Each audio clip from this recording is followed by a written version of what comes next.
guys, it's Hunter here. Welcome back to my channel. Hope you are excited for today's video. Today I'm going to be showing you guys four Halloween decor DIYs that I... Hold it even, you're tilting me. 4 Halloween DIY decor that I found on Pinterest that I wanted to share with you.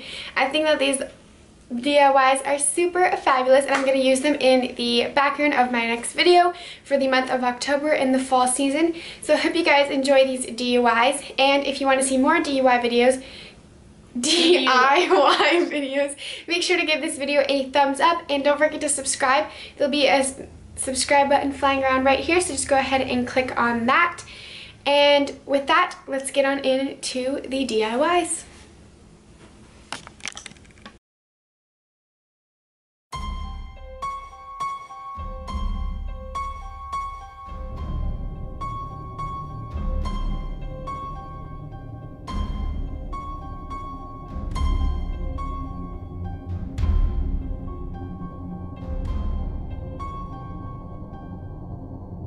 Hey guys, it is Hunter here. Welcome back to my channel for some DIYs. I hope you guys are excited. So for the very first DIY, we're just going to be making these candy corn vases. So all you're going to need is 2 glass vases like these ones. I just found them at Walmart for super cheap. And then you're going to need white candles, preferably these ones like these. I also found these at Walmart, so go ahead and check those out. And what you're going to do is you're going to set the white candle inside the vase. So just go ahead and place them in there however you want in the middle. This is just going to make it easier for the overall aesthetic of it. Next, you're going to rip open a bag of candy corn. I got 3 bags, but I only used 1 bag per vase. So it all depends on just what you prefer. So then you're going to open up the candy corn, and you're going to dump the candy corn into the vase surrounding the candle. So alternately, or whatever the word is, the candy corn is going to surround the candle, holding it down in the vase, and it's just going to add a really cool fallish touch to an everyday candle situation, if you know what I mean. And I think it's super, super cute, and also, if you're really feeling like it, you can eat the candy corn. And then I just kind of went in around and I placed all the candy corn around there so it was all perfect in the vase, and voila, you're done. That is a super cheap, affordable DIY that you can do in seconds. Next, I just went ahead and did the other vase. I just ripped it open, and again, repeat the process.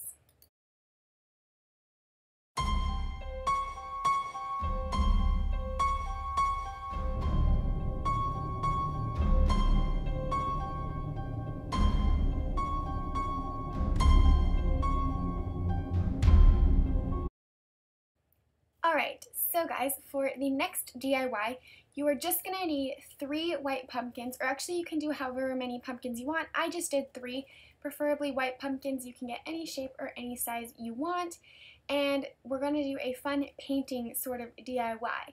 And right now, this is me scrolling through Pinterest trying to figure out what to do because I forgot how to do the DIY. So we'll just sit here and wait while I continue to try to get my life together.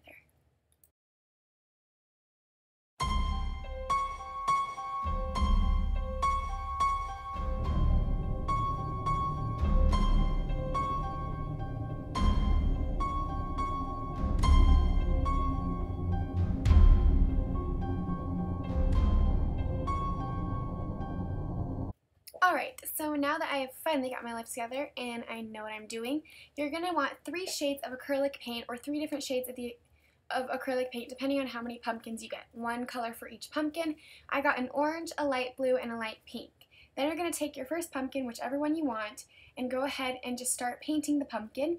I painted my first one light pink, and I just unscrewed the paint, and then I dumped it into a small bowl and used a wedge brush, I'm not sure. In this clip you see me dumping it into the bowl, which was a lot more helpful than not having a surface to do that. And then I just used like a sponge brush, I'm not quite sure what they're, but you'll see me using them right there. They're just those brushes, so you can get those at the craft store. I got mine at Michael's for super cheap as well. And then you just want to go through and paint the whole pumpkin. I did 1 layer, then I let it dry, and then I went in again with a second layer. And that's all you do for that.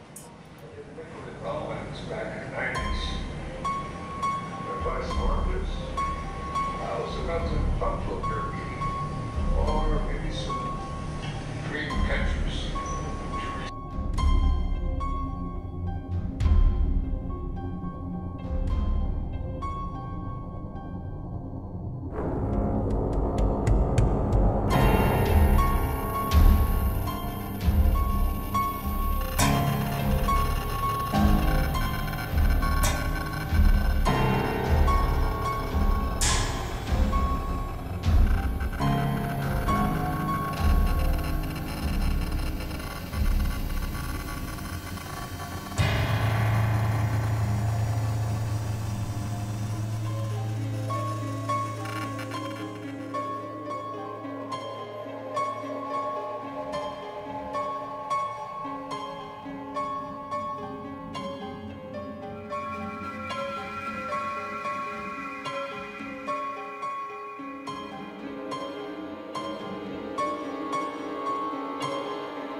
So while my pumpkins were drying, I decided to move on to the third DIY. For the next DIY, you're just going to need any kind of soaps that you prefer of different colors, preferably Halloween fall colors. I did a clear soap, a green soap, and an orange soap.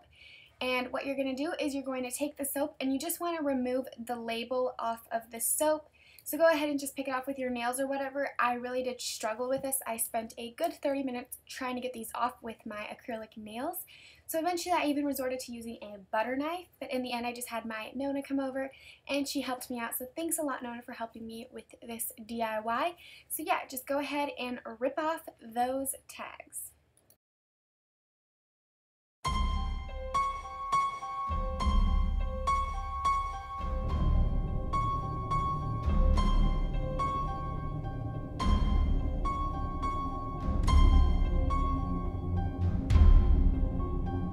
Alright, so once you have successfully removed the tags, next you're just going to want to take, I just got this bag of like Halloween spooky rings, like they have the spider ring, the skull ring, you know, all that jazz. I just got those, and what you're going to do is you're just going to take those objects and you're going to put them into the soap bottle, and it's going to create a fun little creepy little soap thing. So I just unscrewed the lid of the soap once I finally got the tag off of it. It took so long. And I set it down trying to avoid a soapy mess. And then I just started placing the objects in there, and I actually found out that the ring part of the object wasn't going to fit, so I did eventually cut off the ring part, and I also used a corkscrew thing to get the objects to stick down into the soap. You see me using a butter knife at first, but it didn't really work out as great as the corkscrew thing. I needed something skinnier, so figure out what works for you, and essentially just get the objects down into the soap. And then you have completed this DIY and you have a cute, simple way, new Halloween-y soap for super affordable. And there's my breakdancing, so you guys enjoy that. Alright.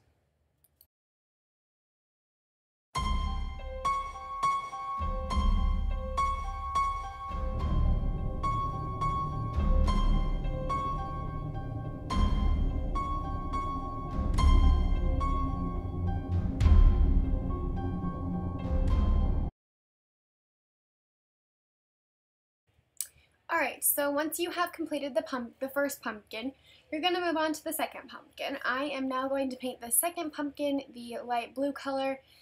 So again, dumping the paint into a bowl, then going in with a wedge brush. I found it to be the easiest way to paint the pumpkins and get an even coat. I do about 2 coats if you were wondering, so you guys can do whatever you feel works, but I felt that 2 coats just looked super perfect. This is me trying to get my sister to help me out, and she was like, no. So yeah, this is me going ahead and doing it by myself. So again, just paint the pumpkin, and yeah.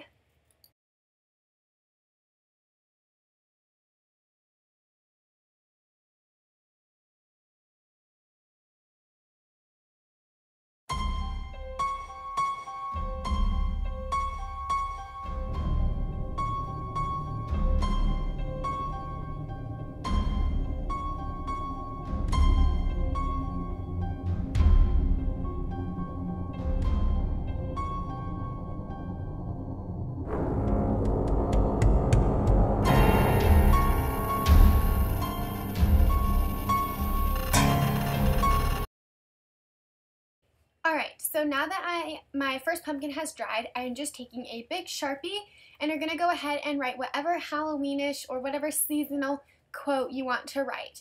On this pumpkin, I went ahead and wrote, "I'm here for the booze." And so that's just a funny planned word for Halloween, and I just thought it was super cute. So that is what this pumpkin says, and you can just see me writing that down. There is a way that you can print out like the quotes onto tattoo paper and put it on the pumpkin, so it looks perfect, but I couldn't find it, and my handwriting isn't that great, but I worked with what I got. And I think it still turned out cute, and it'll still be great decor to put in my background. So however you want to do that, just go ahead and do it.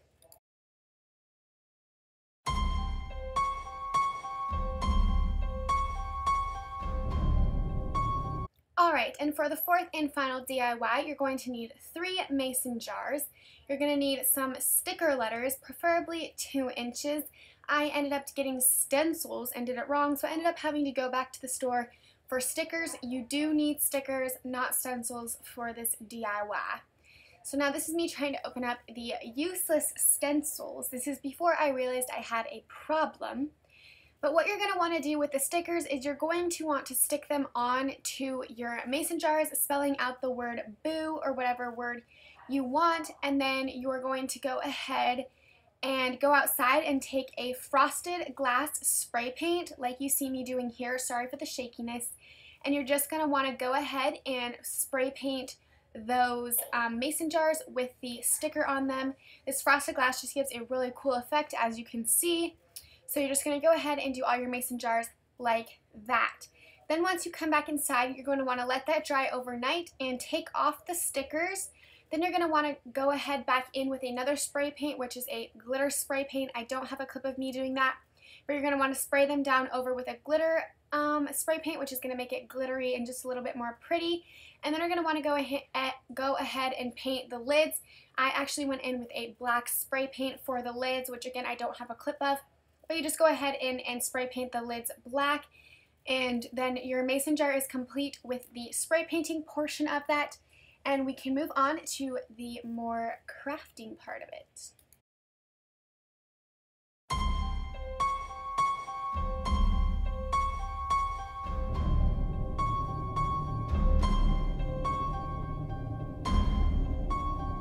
Alright, so now that you have spray painted all your mason jars, you're going to want to take some twine, whatever color you want. I just got normal twine, and you're going to want to cut a piece long enough to wrap around the lid of the mason jar. You are then going to take the twine and you're just going to tie it around the lid of the mason jar, which is how it tells you to do, and it just adds a little bit of a cuteness to the jar, and it's super, super fancy. So that's just what I'm doing here in this clip. I'm just tying the twine around the lid.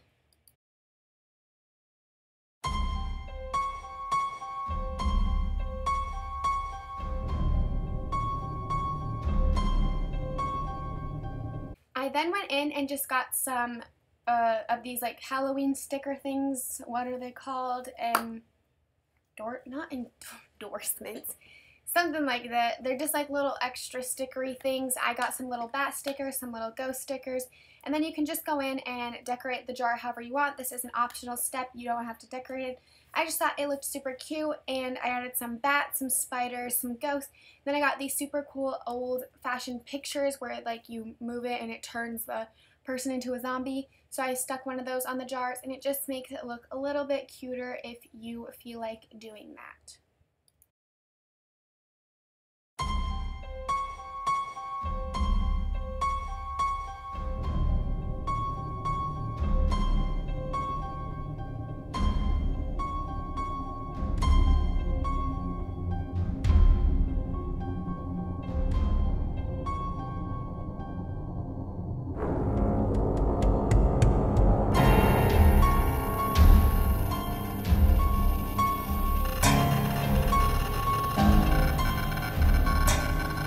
And lastly, you're just going to want to go ahead and get some flameless tea lights, or you can get actual candles if you want to, and you just turn them on and place them inside the jars, and you have your mason jar lanterns. And that is the end of the DIY. So I hope you guys enjoyed this video. I hope it was helpful, and I'll see you guys all in my next video.